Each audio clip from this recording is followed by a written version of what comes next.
Radio everybody, so I know there's a lot of new subscribers. I don't really know how to do this video, but this is just talking about actually who I am and what I'm trying to do for the future. And pretty much just you can get to know who I am and what I strive for, and hopefully you guys like who I am and what I'm trying to do. I was 13, I was pretty skinny. I was around 55 kilos. I was bullied, but I'm not gonna be all soppy about it. It wasn't a big bullying thing. It was more that it was just impacting my life, that I just wanted to become a better person. I wanted to get more girls, and I literally thought that if I did this for 2 or 3 years, that I could just take my foot off the pedal now and just relax when I'm in my teenage years. I was completely wrong, I can't lie. I was 14 and I started doing like band work, CrossFit workouts, actually starting the gym and getting into things. I became obsessed with the gym. I had so much information from Athlete X, Scott Herman Fitness. Honestly, it flooded me with so much information that I was so confused about what to do. I ended up being in the gym for 2 or 3 hours, probably 4 hours even. And I honestly just was not enjoying it. I feel like the best tip I could have given myself back then was like, don't worry about training, just eat properly, because you can't out-train a bad diet. Everyone talks about it, but it's just simply, I was not eating enough food. If I wanted to gain weight, I needed to eat more food. The way that I did structure everything when I was eating, I was having around, 2 or 3 big meals, but I just simply couldn't gain weight. And I was like, you know what, why can't I do this? It must be my fast metabolism. It simply wasn't.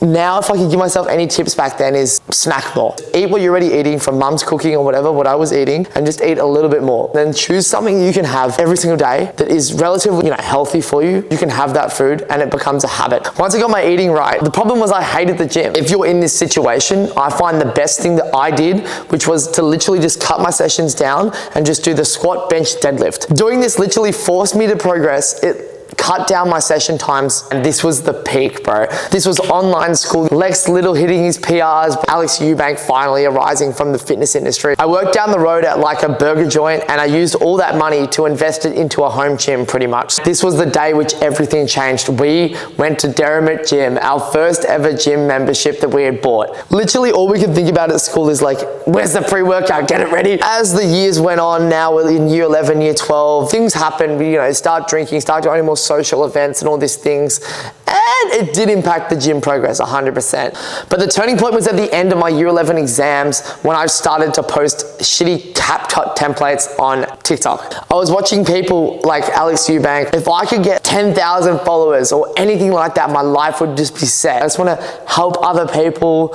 I want to be an influencer. I want to be able to record. I want people to enjoy life like I do. Like ultimately, I want people to see that life is fun, life is worth living. Doing things that you think are impossible, because I personally have the mindset that nothing's impossible. Once I got my hand-me-down auntie's old 10-year-old camera, and I was like, yes, I'm making it now, boys. This is it. I got myself a camera. I feel like a vlogger.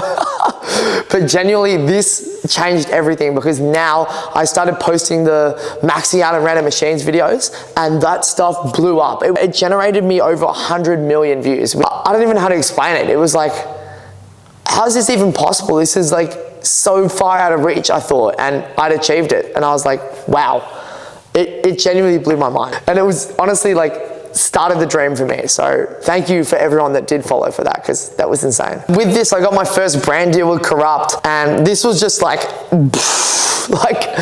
bro, not only have I got a camera now, I've got followers, and now I've got someone that sees my growth to actually say, like, I can see something good in you, and I can see there's a future, was so cool. But yeah, it was such a cool experience. And I had a bit of a big head. I get very confident, and the branch of confidence and cockiness is, now being in this industry back then I was comparing myself to others and physique wise and other people on social media, and that was relating back into home life. That video went viral and Joey Swole went everywhere, and it gained over like 50 million total views. I had Joey Swole, I had all these different bodybuilders commenting on my physiques, different people hating, loving. At the time I was like, my headspace was cooked. I was very confused, but ultimately it was sick. I reckon it was great. I honestly just thought it was so cool to see like Arnold, Ronnie Coleman, Lee Priest just comment, and I'm like, I don't care if it's a bad comment. I'm like, Lee Priest has fucking seen me. When I was 13 years old starting the gym, someone asked me, hey, do you know that like Lee Priest is gonna see you and he's gonna ridicule you for it? I'll be like,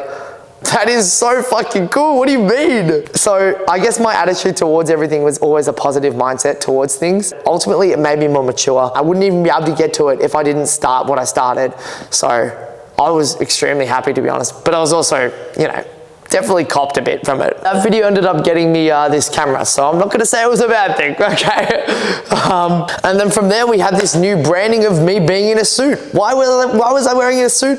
Simply because no one else was wearing a suit and I wanted something to be personally associated to me. And it was also cool, I like the manifestation style of things that, you know, if you're walking around wearing a suit, you feel more successful, you have to act more successful, you are more respectful to others versus if I just walked around in trackies. So when it comes to manifestation and that, I'm very much a big believer in it. I think if you associate yourself as a higher individual, you will bring yourself up to that level. So when it does come to personal development and things, and it leads me on to what we're talking about in the future of what I want to put out to and inspire people and what I actually want as a message, it would be to personally grow as much as possible by doing different things to other people. And one of that things was wearing a suit. Everything was grouse and everything was dandy. Best day ever happened when I met up with Zach Perna and like 50 other content creators. It was honestly the most life-changing thing that's ever happened to me. To be able to be in a room with 50 other like-minded people doing content and being actually excited about content rather than pulled down about content was such a cool experience. It was like I met my idol, Zach Perna. He was the person I used to watch on YouTube. So the fact that I was able to do that was meet him, shake his hand, he knows me, was like just a life-changing moment. I was so happy. I think I was the happiest I've ever been. And on that day, Zach Perna taught me the best lesson that he could have taught me, which was to grow YouTube by posting more and not worrying about how many subscribers you have, but worrying about just getting the next video out. Making your videos better every single time. If I get my next video out, I'm happy. I have this building blocks of success. So with that, what am I doing now? So I work pretty much 40 hours a week and the rest of the time is spent on content. I have sleepless nights. I spend around 6 hours a day doing content every single day. Having my mates do uni and me work, and there's two kind of opposing sides, definitely made me confused in life, to be honest. I'm doing something different. And that definitely made me subconscious about what I was doing, if I was doing the right thing. I felt like I was behind in life sometimes. I felt like I was ahead in life sometimes.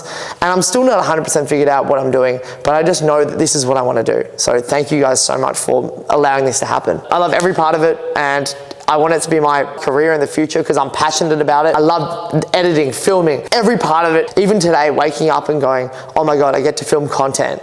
Like that's my thing. And I've got backing behind me and people that actually like me for me. It just makes me so happy because so many people go to work and they don't like their Mondays. I woke up and I'm like, it's a Monday. I get to film, I get to go to the gym, I get to inspire other people and just make people's day a little bit better. And that's my goal and that's what I'm trying to do. From that, I just want to say thank you so much for everyone who is supporting me and all my mates who are supporting me and everyone in any way that is supporting me through hate, through anything. I guess this leads into my future plans and my overall content that I want to put out for you guys, but it's pretty much talking about how you can personally grow and become a better person and enjoy life more. So I just want to say thank you everyone who has watched this far. I really do appreciate it. If you like these type of videos about personal development and becoming a better, man overall, this is the way that I want the channel to go. So if you want to see more videos, like, comment, subscribe. Thank you all so much for listening to this long ass video. I really do appreciate it. Hope you're all having a wonderful night and I'll see you in the next video. Bye bye.